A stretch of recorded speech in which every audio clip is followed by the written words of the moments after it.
The bus dropped Claire off on the side of a crumbling highway 30 miles from the nearest town. Ahead of her stood the property she'd inherited, an old colonial farmhouse nestled in the heart of Black Hollow, a place her grandmother had warned her never to visit. But her grandmother was dead now. And the will was clear. Claire was to take ownership of the house and its surrounding land, or the entire estate would be auctioned off and the money burned in accordance with all family rights. She had laughed at that clause when a lawyer first read it aloud. Not anymore. The air smelled of pine and rust. Cold wind whispered through the trees like breath on the back of her neck. The hollow was quiet in a way that wasn't too peaceful. It was too quiet. Like the woods were waiting for her to cross some invisible threshold. She rolled her suitcase over the gravel path that went toward the house. The farmhouse looked exactly like it had in the faded photographs, tall, thin, and sickly. Its shutters hung askew, windows dust-fogged and dark. The paint peeled like dead skin, and the wraparound porch groaned beneath even her light steps. Claire unlocked the front door with the iron key she'd been given. It took more force than expected, as though the house didn't want to be opened. Inside, it smelled of damp wood and decay. The foyer was dim, dust swelling in the weak light. A staircase rose up along the wall, its banister crooked. To her right, a parlour with covered furniture. To her left, a hallway leading deeper into the house. She didn't remember much about the house. She'd only been here once as a child, and only briefly. Her mother had never explained why they left in such a hurry that night, but Claire remembered her pale face and the shaking hands on the steering wheel. The air inside felt heavy, like it hadn't been breathed in years. Claire set her bag down and turned slowly in a circle. "This is mine now," she whispered. "I own this, but the house didn't There." That night she lay in a bed in the old guest room, beneath a quilt that smelled faintly of lavender and mold. Outside, the trees scraped their fingers across the roof. She had no cell signal. No Wi-Fi. Just the hum of silence. Around 2 a.m., she woke without knowing why. The wind had stopped. She sat up in the dark and listened. Footsteps. Soft, slow, deliberate, coming from the hallway outside her room. Claire held her breath. The boards creaked closer, then stopped, right outside her door. She reached for the lamp on the nightstand, but it wouldn't turn on. The bulb hummed but didn't light. "Hello," she called, her voice dry and cracking. Nothing. She rose, crossed the room barefoot, and placed her ear to the door. She heard it again, only not a step this time. A dragging. Something being pulled across the floor. And then the whisper. Too quiet to understand. Too close to deny. She opened the door. There was nothing in the hallway. Just dark walls and deeper shadows. The floor was cold under her feet as she stepped out. She looked left, then right. Something shifted at the end of the hall. A shape. A smudge in the dark. Claire squinted. Who is there? The shape didn't move. It almost didn't look like a person. More like a tangle of limbs hunched over, pressed to the floor. She took a step forward. The thing scrambled into the wall. Not through a door. Through the wall. Claire stumbled backward, heart hammering. A low sound began to rise in the hallway behind her. Like breathing, but deeper. Wet. She turned. The guest room door slammed shut on its own. Claire stood frozen in the hallway, staring at the closed door to the guest room. Her breath came in shallow gasps. She wanted to run, but where? The nearest neighbor was 20 minutes away by car, and her phone still had no signal. Even if she left now, she'd be running through pitch black woods in a place she'd never really known. She reached for the doorknob. It was warm. Warm. Just recently touched warm, like something was still on the other side. She yanked her hand back instinctively, eyes wide. Her instinct screamed for her to leave the house, but curiosity whispered louder. Instead, she turned and crept down the hallway. Past an narrow mirror streaked with dust, past closed doors, until she reached the back of the house. She opened a door and found the kitchen. It was strangely intact, an old stove, dusty cabinets, ceramic jars labeled in faded ink. A pot still rested on the back burner as if waiting to be used again. Something caught her attention, scratches on the floorboards, faint but deliberate. Like something with claws had been dragged across the room. And near the far wall, the scratches ended. Claire knelt, squinting at the floor. The wood grain didn't match. A perfect rectangle about the size of a small trapdoor had been cut and nailed shut. Holy. She grabbed a knife from a drawer and pried at the edge of the false panel. It lifted. With a groan. A rush of cold air surged up from the dark below. A narrow staircase descended into blackness. The smell of damp stone and something far worse, wet earth and rotting things, rose to meet her. Claire leaned closer. Water. She could hear it. Still and slow, like a subterranean lake. Her skin prickled. Then the whisper came again. Not from above, not behind, but from beneath. Claire, her name, soft and wet, like someone gargling it through their lungs. She slammed the panel shut. The next morning brought a grey light through cracked windows. Claire barely slept. She checked the hallway, no footprints, no sign of the shape she saw last night. Maybe she was losing her mind. Maybe stress and isolation had triggered some kind of hallucination. She went outside for fresh air. The woods were still. The birds were silent. She walked around to the side of the house and stopped dead. There were symbols etched into the siding. Faint, like someone had scratched them with a dull knife. A circle with jagged lines radiating out. A small X in the center. She reached out to touch them. Suddenly the wind shifted. A foul smell rolled out of the wood, salt, mildew, and decay. Her eyes watered. Then, deep in the trees, she saw a figure. It wasn't moving. Just standing too far away to make out clearly. But she knew it was facing her. She blinked. It was gone. Inside the house again, she pulled down the attic ladder. Dust fell like snow, the air above thick and dry. She climbed slowly. Each step creaked beneath her weight. The attic was cluttered with boxes, crates, and a rocking chair that groaned once in the stillness. Claire moved toward the far corner. A single trunk, older than the rest, sat there, covered in cobwebs, locked with a rusted clasp. She broke it open with a knife. Inside, she found photographs, sepia-toned images of the house from decades ago. Men and women in old-fashioned clothing. A little girl that looked eerily like her mother. And journals. Dozens of them. She flipped through the one on top. The handwriting was shaky, frantic. The water below is not natural. It remembers, that dreams, that feeds we should never have built over the hollow. The shape speaks to me at night. It takes the form of those I've loved. It knows our names. Claire's hands trembled. The last page had a smear of something dark, too dark for ink, and one line. If you're reading this, it already knows you're here. The attic door slammed shut behind her. Claire lunged toward the attic ladder, heart racing. She grabbed the sides and slid down awkwardly, landing hard on the floor below. Her hands were shaking, and her breath came fast. She turned, half expecting to see something staring down from the attic opening. But there was nothing, just dust and darkness. She didn't go back up. Instead, she returned to the kitchen. The panel in the floor still lay there, quiet and flush with the boards. Her heart pounded as she stood over it. The journals had called it the hollow. She opened the trapdoor again. The cold hit her like a slap. It rolled up the stairs in a wave, dense and unnatural. Her flashlight barely penetrated the darkness below. The wooden stairs descended into wet stone. She hesitated, then began her descent. The air grew colder with every step. A sound echoed, faintly dripping water, distant breathing, something sloshing softly far below. Halfway down she paused. A voice floated up high and hollow. "Help me," Claire froze. It was a child's voice. Weak. Afraid. "Hello?" she called, her voice trembling. "Please, I am down here." It sounded like a girl, no more than 10. Claire swallowed hard and stepped further into the black. The stone walls narrowed. Moss clung to the edges. The air smelled of mold and stagnant water. The stairs ended in a small chamber carved into the rock. And at the center, a pool. Black water. Perfectly still. Unnaturally still. As if time didn't touch it. Claire shone her flashlight over the surface. There was no reflection. "Are you in there?" she whispered. The water rippled just once. Then something rose. At first she thought it was a girl. Pale. Hair clinging to her face. Arms reaching up. But when it broke the surface fully, Claire staggered back in horror. It had no face. Just smooth, wet skin where eyes, nose, and mouth should be. And yet it spoke. "Help me," the voice echoed inside Claire's head, not in her ears. The creature tilted its head. Its arms extended. Claire backed toward the stairs. The thing's limbs stretched unnaturally, too long, too thin. And then it smiled. Not with a mouth. With the skin splitting across where a mouth should be. A grin tearing itself into existence. Claire ran. She didn't remember climbing the stairs. Only slamming the panel shut and pushing the kitchen table over it, heart about to burst. She stayed on the porch until sunrise.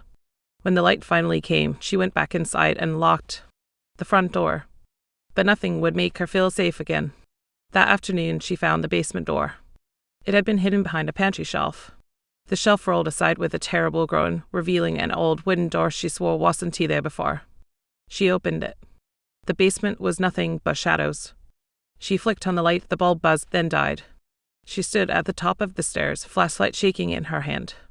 A rhythmic sound echoed up, thump drag, like something crawling slowly across the stone floor. She called out. Nothing answered. Claire descended 3 steps and stopped. There were scratch marks on the wall. Not like an animal. Like hands. Scraping. Disparate. And words. Thousands of words, etched in shaky lines across the walls. Let me out, I am still here, the hollow nose. She ran again. This time she locked the basement door and nailed it shut. But that night she heard knocking. From inside the floor. The knocking wouldn't stop. Claire lay in bed with her pillow over her head, but she could still hear its slow, methodical pounding from under the floorboards, like fists striking wood in a pattern meant to imitate language. 3 knocks. Pause. 2 knocks. Long pause. Then 1 long, dragging scrape. Every night the same rhythm. She counted the knocks. Tried to decode them. But it was the scrape that haunted her, the sound of something being pulled across wood. Or someone. And beneath it all, water. She could hear it now, even from her bed. The faint lapping of unseen waves. On the 5th day, the house began to shift. The hallway felt longer than it had before. The floorboards changed color in places, like they'd been soaked and dried over and over. Windows she knew had faced the woods now opened onto fog. Thick, impenetrable fog, even at midday. No sunlight. No birds. No escape. Claire stood in the living room, trembling, staring at a portrait above the fireplace she hadn't noticed before. It was of a woman astern, pale, dressed in black. Her eyes were covered with a strip of cloth. Beneath the painting, an engraved plaque, E. Delancey 1851, that name. It was in the journals. She pulled one out from the stack she had brought down from the attic and flipped through it, fingers frantic. Elspeth Delancey was the first to hear the voices. She opened the pool below and gave it her blood. They say she walked into the hollow and never returned, but we still hear her. The women of our family are bound to this place. The men go mad. The women vanish. Claire slammed the book shut. That night, the whispers grew bolder. They no longer waited for the silence of sleep. They came in the early evening as she ate dinner, as she brushed her teeth, as she turned the pages of the journal in her lap. They came from inside the walls. They knew her name. Claire, Claire, we remember your blood. They mocked her voice, repeated her thoughts, laughed softly when she cried. Once she tried to speak back. What do you want? The house answered in that same pressure behind the eyes voice. To come through, she screamed. On the 6th day, she found the second staircase. It wasn't part of the original floor plan, she was sure of it. It spiraled downward in the back of a linen closet. The space was impossible. It shouldn't have fit inside the house. The air beyond the stairs was colder than anything she'd felt. Not just winter cold, grave cold. The walls were stone again, carved with more of those strange symbols. Spirals. Open mouths. Hollow eyes. The stairs led to a door. Wooden. Ancient. Carved in it were 3 words beneath. Wait. Claire didn't open it. But when she turned around to climb back up, the stairs were gone. Behind her only stone. And silence. She screamed and pounded on the wall. Her flashlight flickered once, twice, then died. Then came the wet sound of footsteps behind her. Claire turned slowly. She couldn't see anything, only the oppressive dark of the sealed stairwell. But she felt it. The weight in the air. The cold that clung to her skin like something alive. Something was behind her. She backed into the wall, trembling, and whispered, "Who are you?" No answer. But then she heard the sound again, drip, drip, drip, wet footsteps. Not walking. Approaching. Then breath. Close enough to touch her skin. She reached into her pocket with shaking fingers, pulled out her phone, and turned on the flashlight. A face stared back at her. Too close. Bloated and waterlogged, skin pale and stretched, eyes black pits of ink. A mouth hanging open, not in a scream, but an invitation. It raised a hand. Bones cracked as the fingers extended far too long. Claire screamed and bolted left, slamming into the stone wall again and again, hoping to find anything in an opening, a crack, a seam in the madness. And then her hand passed through something cold. Air. She stumbled forward into an empty hallway that hadn't been there a moment ago. When she turned back, the doorway was gone. She didn't remember how she got back to her room. But she woke there the next morning fully dressed, covered in dirt and dried moss, her hands scraped raw. A single footprint made of black water marked the wooden floor beside her bed.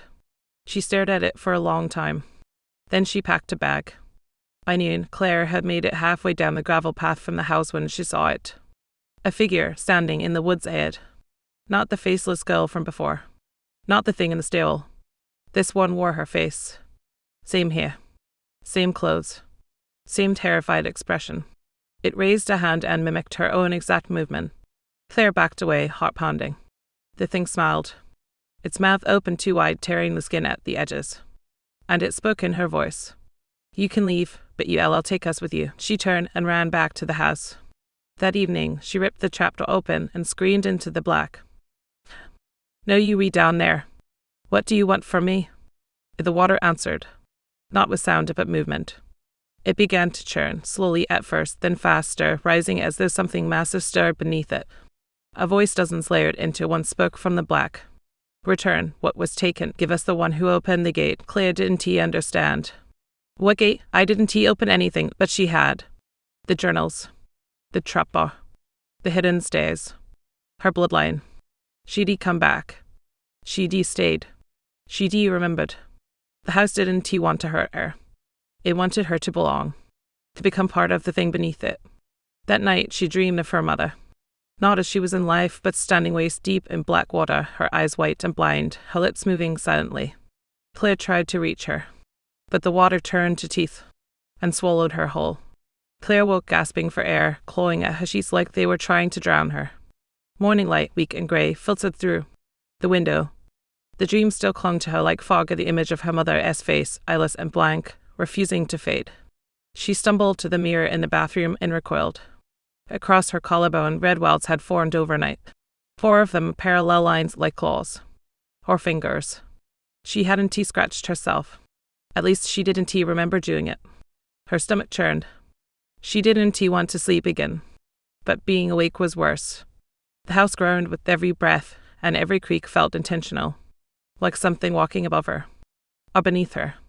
She flipped through the journals again, searching for anything useful. Near the back of one of the thinner volumes, she found a folded page. A map. Crude and hand-drawn, but unmistakable, it showed the house, the surrounding woods, and something deeper in the forest. A circle marked the map. Next to it, in shaky handwriting, do not enter alone. It only opens for blood. Claire traced the path on the map with her finger. The mouth was maybe a mile beyond the property. She had no choice. The house was driving her mad. She left just before noon. The woods had changed. Trees leaned inward like they were listening. The air was thick, not just humid and heavy, like she was walking underwater. She followed the map, counting her steps. Every so often she looked back. She swore the trail behind her twisted the moment she turned away. Branches snapped somewhere to her right. She quickened her pace. Soon she found it, a low circular depression in the earth, ringed by stones carved with those same symbols from the basement walls. The math. At its center, the ground was cracked open like the earth had split its lips. Darkness yawned up from below, not a cave, not a hole. It was wrong. Too clean. Too hungry. Claire stepped closer, and the mouth opened. Not like something collapsing, like something waking up. A groan echoed from deep below the soil. The stones vibrated, and from the blackness, a sound poured out, not a roar, not a whisper. A call, not words. A summoning. Claire fell to her knees, clutching her ears, but the sound wasn't in her ears. It was in her bones. She saw flashes, images, not her own. Elspeth Delancey walking into the pool, offering her eyes to something in the dark. Men digging the foundation of the house and unearthing bones that moved. Her mother clutching a baby Claire and running through the forest, while something whispered her name from the trees. Then silence. Claire gasped for air, her head spinning. The mouth had closed. She stumbled home in a daze, heart hollow and mind reeling. That night she didn't sleep. Instead, she sat in the parlor and whispered into the shadows. Tell me what you want, but the answer came, slow and deep, to be known, to be remembered, to live through you. Claire no longer tried to convince herself she was dreaming. The house had made its choice. It had been waiting not for just anyone, but for her. A bloodline offering. A return. And part of her, something deep, buried under fear, understood. That hollow ache in her chest. It was more than loneliness. It was recognition. The house wasn't just haunted. It was alive. And it remembered her. That night she returned to the kitchen and pulled back the table covering the trapdoor. The boards didn't creak this time. They welcomed her. She opened it again. No flashlight. No tools. Just bare feet, bare hands. She descended into the dark with no plan but this to face it. The air below was warm this time. Wet. Almost like Beth. She stepped into the chamber, the pool of black water before her as still as glass. She didn't see herself in it. She saw a door, floating there, submerged.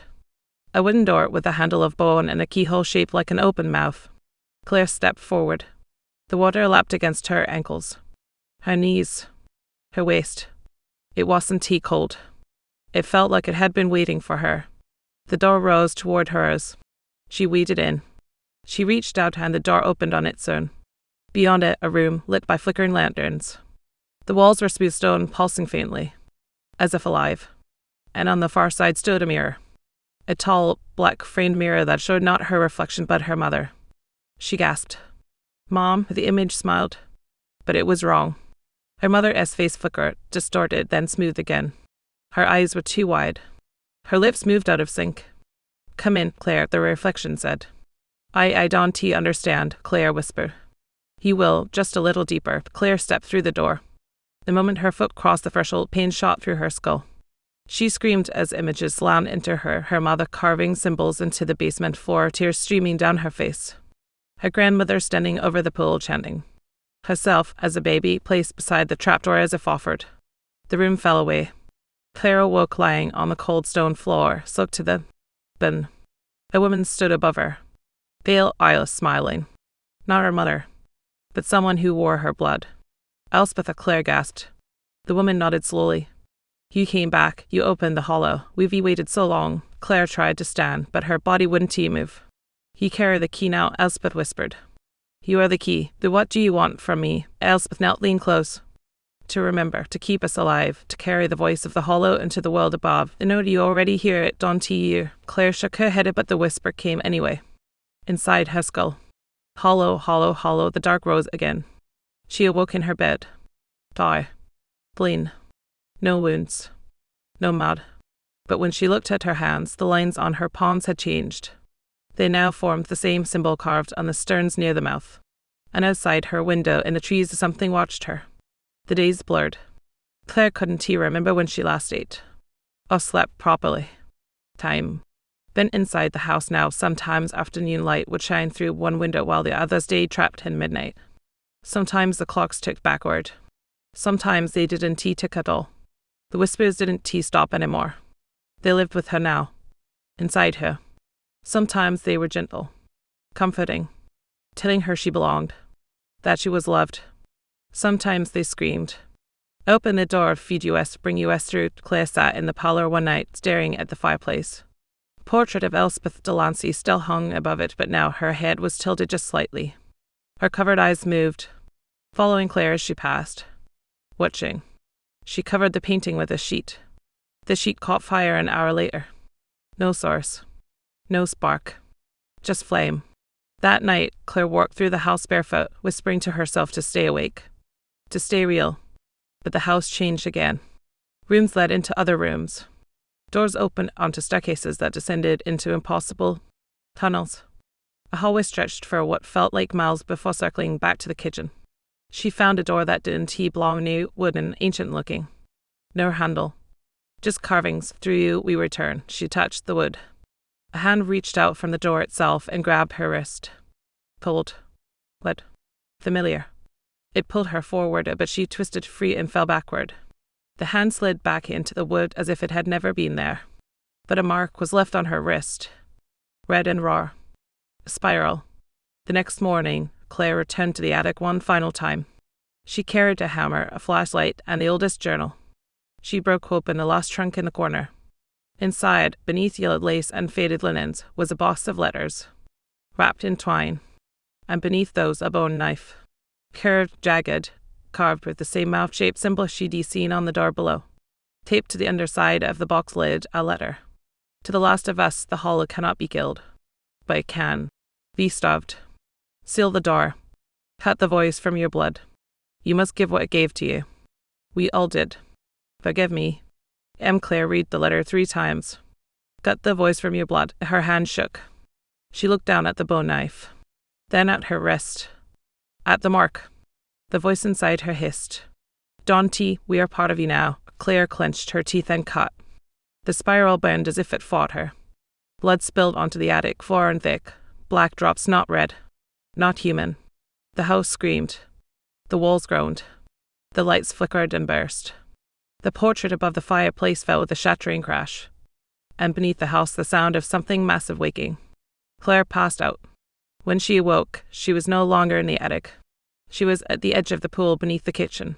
The door beneath the water had reopened, and from its dark frame something began to crawl through. Claire couldn't move. She lay on the cold stone beside the pool, weak from blood loss, the bone knife still clutched in her trembling hand. The door beneath the water stood wide now, open not just to her, but to everything that had waited beneath it. The dark churned, the surface bubbling like something vast had begun to stir after centuries of stillness. Then it began to emerge. Not quickly. Not violently. But inevitably. The shape that rose had no clear form, first a mass of limbs, slick and too many, then a spine that unfurled like a bridge across the water's surface. Eyes blinked open across its shifting skin, dozens, maybe hundreds each one opening with a whip pop, each one seeing her. Claire pushed herself upright with a groan. She stared at the creature, the voice in her skull already returning. We remember the blood, we remember the gate, you are the opening, you are the vessel. No, she said, barely a whisper. I didn't invite you, but it laughed. You did. You stayed.